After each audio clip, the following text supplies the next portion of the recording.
Hello everyone and welcome back to my channel Edmund Mindaros, and for today's quick tutorial and I'm going to show you guys on how to generate the volume activations error codes messages you may receiving on your Windows computer in a format that can be easily transferred in a text file that can be shared to different help administrations or product support online.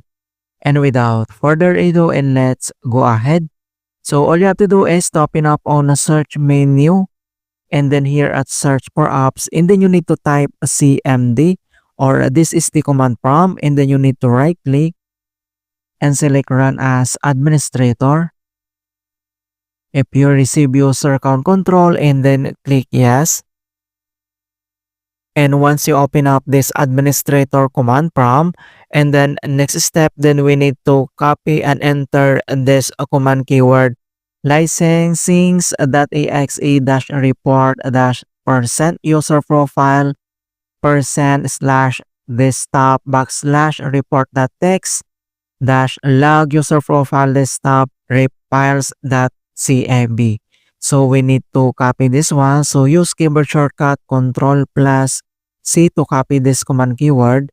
And then we need to paste in here Ctrl+B and then press enter. And then copy the result and upload it to OneDrive, and then locate the text file windows created on your desktop.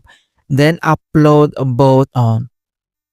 And once you see here the result, and then you need to copy the result and upload to OneDrive.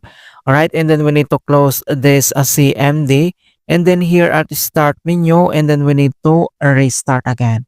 Alright, so that's it guys on how to fix volume activations, error codes, and error messages on Windows 10 or Windows 11.